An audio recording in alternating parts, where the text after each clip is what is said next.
Welcome to the deep dive. Today, we're getting into a car that, well, often gets a bit lost in the family shuffle.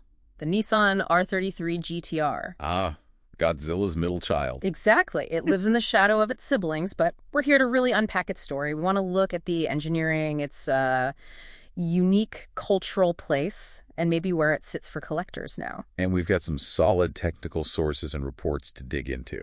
Okay, so let's set the scene. The R33 had an enormous pressure on it, right? The R32 before it. Well, it earned that Godzilla name. Oh, absolutely. I mean, 29 wins. Yeah. From 29 starts. Yeah. In Japan's Group A, that's total domination. How do you even follow that up? Where did Nissan start with the R33 knowing they had those massive shoes to fill? Well, it's interesting because the R33's development, which kicked off properly in January 95 after a prototype showed up late 93, it was very deliberate, a real evolution. Yeah, a revolution, though. Not entirely. They systematically looked at the R32's known limits. Yeah. Things like, front end lift at high speed and torsional flex in the chassis. The goal was clearly defined. Make it faster, measurably so, more stable, just a more capable platform all around. And under the hood, they stuck with the legend, the RB26 DETT. Yep, that twin-turbo straight six. Officially rated at 280 PS, 276 horsepower? But everyone knew it was making more, right? Easily over 300 horsepower out of the box. Oh, for sure. And critically, they fixed that R32 weak spot, the oil pump drive collar. They made it wider on the R33. A small detail, but huge for reliability, especially if you're pushing it. Exactly. But the really big leap, I think, was the drivetrain tech, particularly on the V-spec models. Ah, the Atessa ETS Pro system. Right. They added an active limited slip differential, the ALSD at the back. So it wasn't just shuffling power front to rear anymore. Precisely. Now it could actively manage torque between the left and right rear wheels, too. It went from reactive to, proactive. That must have made a huge difference to handling. Dramatically. Stability, corner exit speed, it was a game changer. And the Super HIs, the four-wheel steer, that evolved, too. Lighter, electric setup, more responsive. Okay, so tons of tech upgrades, but it still got labeled the boat by some people. It was bigger, heavier. Yeah, it did get that reputation. Longer wheelbase, about 100 kilos heavier. Was that criticism fair, or was there reason for the extra bulk? It was definitely a calculated trade-off. That larger platform, it allowed for a massive increase in torsional rigidity, like 150% stiffer than the R32. 150%, okay, that's significant. So less chassis flex. Way less, which means more stability, more predictability when you're really on it, and the aerodynamics were hugely improved. Right, you mentioned the lift issue earlier. Yeah, they cut the drag coefficient, sure, but more importantly, they slashed that front-end lift from 0.20 on the R32 down to just 0.09. Wow. Plus, they moved the battery to the trunk. Better weight balance, 55.45.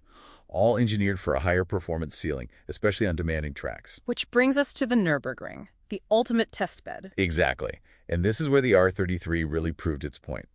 In 95, it became the first production car to officially break the 8-minute barrier. The famous 7.59 lap. 7 minutes, 59.887 seconds, to be precise.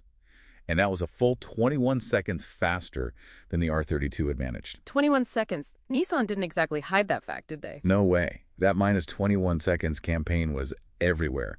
It was undeniable proof against the boat talk. It showed this car was quantifiably significantly better. It's interesting how that performance focus contrasts with how many people actually first experienced the R33. You mean through video games? Yeah, specifically Gran Turismo. For a whole generation outside Japan, that was their introduction. Absolutely. That virtual experience built up decades of pent-up demand. It put JDM performance, which was mostly unattainable otherwise, right into people's living rooms. So when the 25-year import rule finally let the R33 into the U.S. in 2020. It wasn't just people buying a car. It was like they were finally getting a tangible piece of their youth, making that digital dream real. So bringing it all together, what does this mean for the R33 in today's collector market? Well, that 25-year rule definitely opened the floodgates. A standard R33 GTR, you're looking maybe, $55,000 to $105,000-ish. Depends on condition, obviously. But then you have the crazy rare ones. Oh, yeah. Like the Nismo 400R. Only 44 ever made.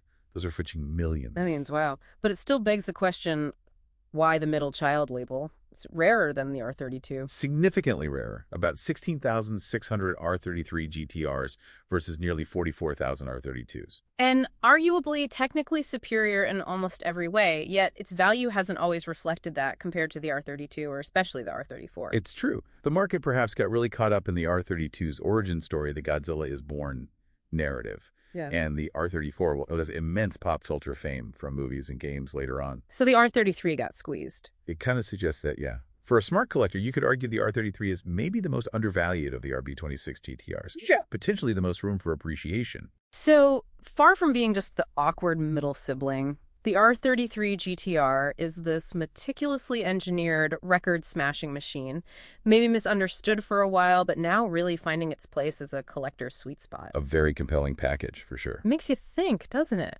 What other middle children are out there cars? Maybe anything just waiting for their proper recognition, something for you to ponder.